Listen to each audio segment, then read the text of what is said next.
Bagi Anda yang baru saja bergabung, berikut berita utama kami hari ini.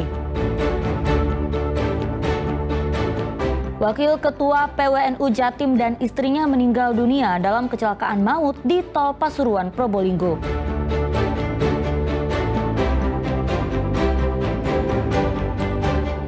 Kepergok tentara saat menggali tanah, komplotan maling kabel fiber optik di Mojokerto diringkus.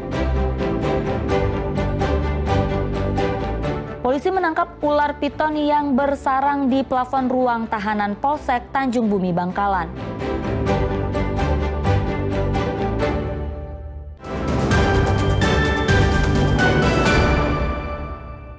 Wakil Ketua PWNU Jawa Timur dan istri meninggal dunia setelah mengalami kecelakaan lalu lintas di ruas Jalan Tol Pasuruan Probolinggo atau Paspro. 4 orang lainnya juga mengalami luka dan dirawat di Rumah Sakit Ar-Razi Kota Probolinggo. Kiai Haji Taufik Hasim, Wakil Ketua PWNU Jatim bersama istrinya Amiratul Mawaddah meninggal dunia di TKP usai mengalami kecelakaan di ruas tol Pasuruan Probolinggo atau Paspro. Jenazahnya langsung dibawa ke Pamekasan untuk dimakamkan.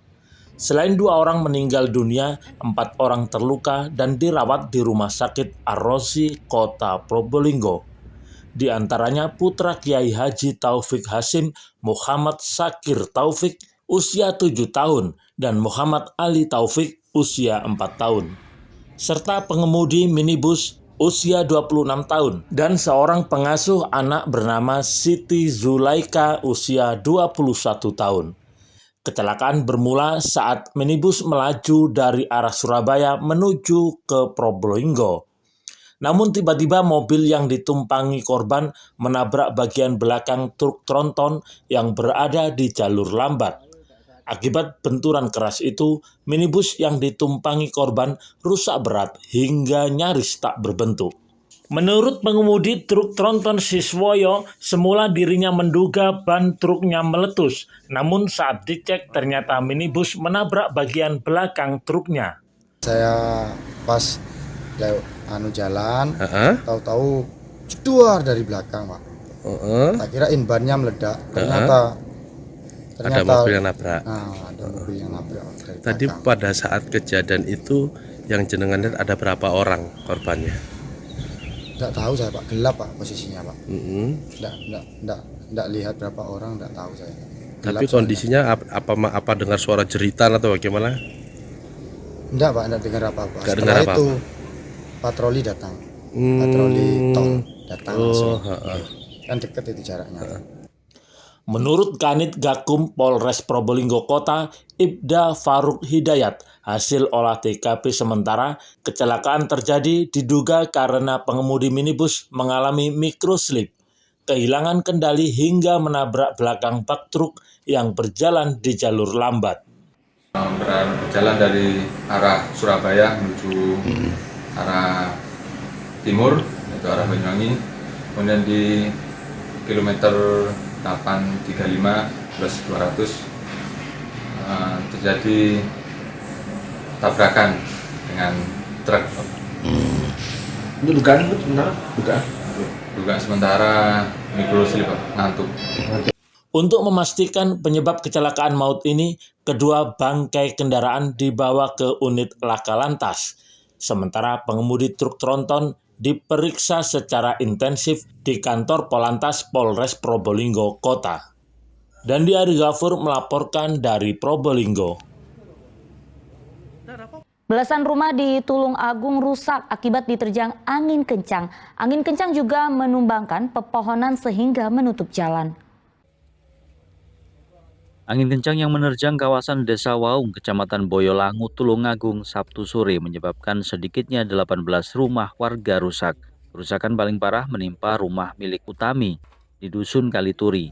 Atap dapur yang tersusun dari asbes rusak akibat tertimpa genting rumah tetangganya yang rontok diterjang angin. Selain menyebabkan atap jebol, genting juga merusak sejumlah peralatan dapur. Sebagian besar rumah yang terdampak angin kencang berada di wilayah Dusun Kerajaan. Kerusakan terjadi pada atap rumah baik ringan maupun sedang. Selain itu, dampak dari adanya angin kencang juga memutus kabel listrik antar rumah penduduk.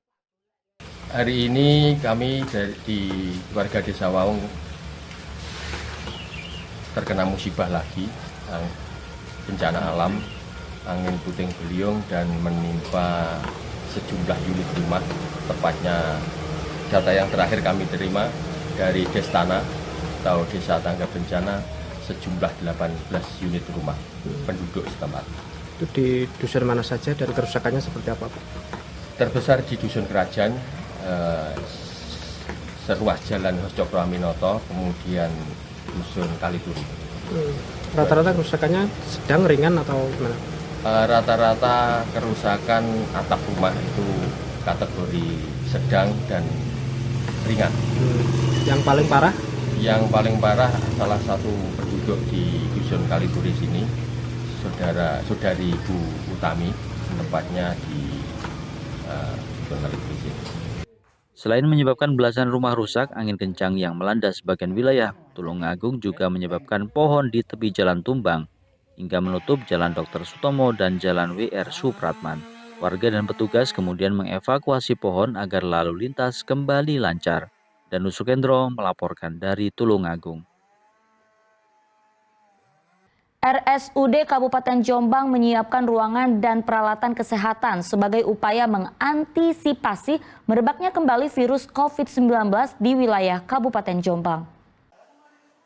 Meski masih belum ada kasus COVID-19 di Jombang, RSUD Jombang telah mempersiapkan ruangan dan tenaga kesehatan khusus serta membentuk tim kesehatan khusus kasus luar biasa penanganan COVID-19. Hal ini merupakan langkah cepat untuk menindaklanjuti surat edaran Menteri Kesehatan RI terkait merebaknya kembali wabah COVID. Rumah sakit menyiapkan 10% dari jumlah ruangan yang ada, termasuk jumlah tempat tidur serta ruang isolasi dan IGD. Ruang perawatan pasien COVID-19 ini ditempatkan di ruangan perawatan gangguan pernafasan, ruang bersalin, dan ruang bayi atau anak-anak. Yang pertama kami melakukan rapat tim KLB bersama para dokter dan tim untuk menyiapkan apa-apa saja yang perlu dilakukan di rumah sakit. Kemudian kami juga melakukan sosialisasi secara internal, teman-teman juga harus memakai APD dan lain sebagainya. Kemudian kita siapkan reagen, obat-obatan, ketercukupannya, dan juga pemeriksaannya. Dan lagi-lagi juga kita berharap ya, karena kasus COVID ini kan tidak mortalitasnya tidak terlalu tinggi, insya Allah. Dan ini hanya menyerang orang yang dengan komorbid seperti itu, jadi tapi kewaspadaannya tetap. Selain persiapan sarana dan prasarana, upaya pencegahan ini juga diterapkan kepada tenaga kesehatan untuk mengantisipasi sejak dini terhadap segala kemungkinan penularan atau penyebaran virus COVID-19, mulai dari pemakaian APD hingga kesehatan tenaga medis sendiri. Dwi Mujarso melaporkan dari Jombang. Seorang pengedar narkotika di Jember digerebek polisi saat bertamu di rumah temannya. Pelaku yang juga seorang mantan kepala dusun sudah berkali-kali bertransaksi sabu-sabu. Pak RT kami undang ke sini untuk menyaksikan. Tersangka GF mungkin tak pernah menyangka niatnya bertamu ke rumah seorang temannya di Kecamatan Sumbersari, Jember, justru membuatnya harus berurusan dengan polisi. Pria warga Bangsal Sari, Jember ini diringkus anggota Satreskoba Polres Jember saat mengobrol asik dengan kawannya. Mantan kepala dusun itu kaget dan hanya bisa pasrah. Apalagi saat digeledah, ia menyimpan sejumlah paket kecil sabu-sabu siap jual. Polisi kemudian mengembangkan penyelidikan dan menggeledah rumah kontrakan pelaku di Jalan Danau Toba, Kelurahan Antigoro, Jember. Di situ polisi menemukan puluhan gram sabu-sabu berikut berbagai alat yang digunakan untuk menjual sabu-sabu.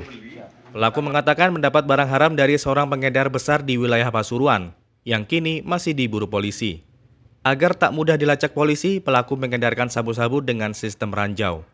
Kemudian kami kembangkan dan berhasil kami amankan dan kami sita BB sabu di rumah kontrakannya GF di daerah Makota Raya Rengganis, Kecamatan Sumbersari, dengan barang bukti sabu-sabu seberat 48,78 gram, sehingga total barang bukti sabu-sabu yang berhasil kami sita yaitu 51 gram atau setengah on, lebih 1 gram. Modusnya GF mendapatkan barang dari R, ranjauan di daerah Pasuruan, Sudah 9 kali GF mengambil barang tersebut di Pasuruan dan melakukan pengedarannya di wilayah Jember dan sekitarnya dengan modus ranjauan juga. Dari tangan pelaku, polisi menyita sabu-sabu yang belum dikemas maupun sudah siap diedarkan di wilayah Kabupaten Jember. Pelaku dijerat Undang-Undang Narkotika dengan ancaman hukuman 20 tahun penjara. Tommy Skandar melaporkan dari Jember. Seekor ular piton sepanjang 5 meter ditemukan bersembunyi di atas plafon kantor Polsek Tanjung Bumi Bangkalan. Ular tersebut sempat melilit tangan anggota Polsek saat dievakuasi.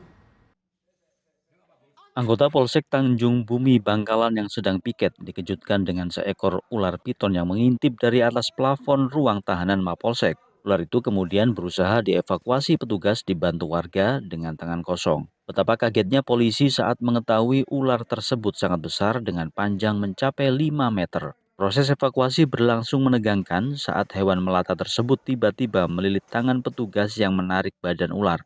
Lilitan ular membuat petugas panik dan nyaris jatuh dari tangga. Namun beruntung evakuasi berhasil diselesaikan tanpa ada korban terluka.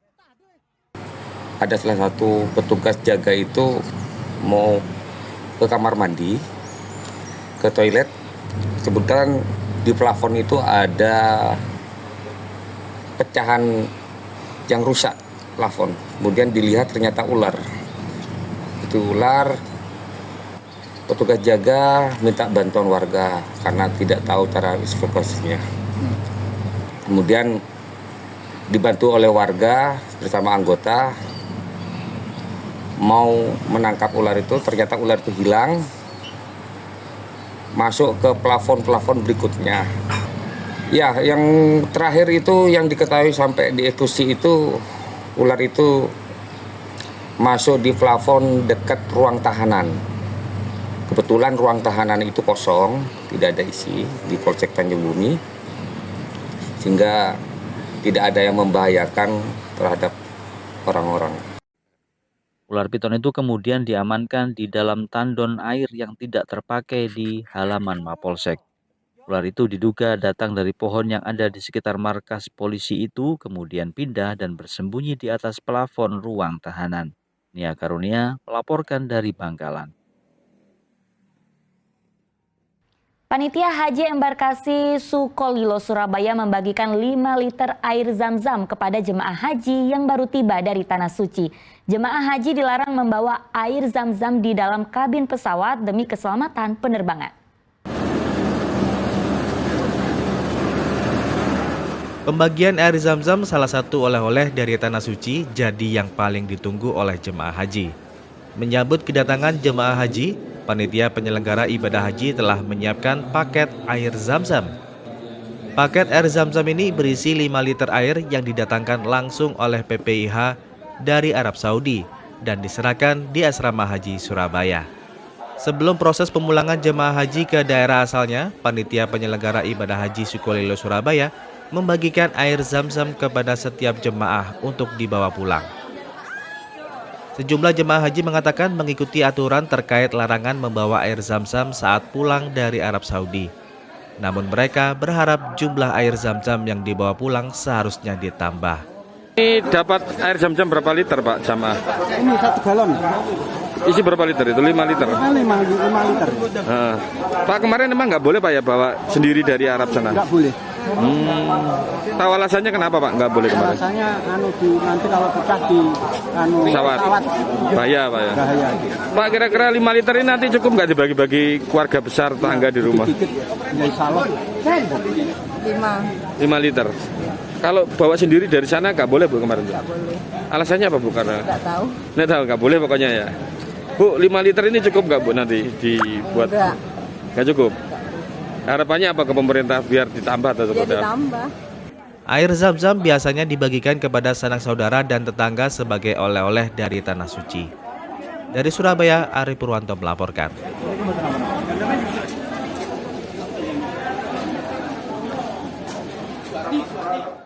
Ya, informasi tadi mengakhiri jumpa kita di Berita Jawa Timur. Jangan lupa pastikan Anda subscribe channel YouTube Liputan 6 SCTV Daerah. Atas nama rekan yang bertugas, saya Auriga Agustina mengucapkan terima kasih perhatian Anda. Selamat beraktivitas dan sampai jumpa.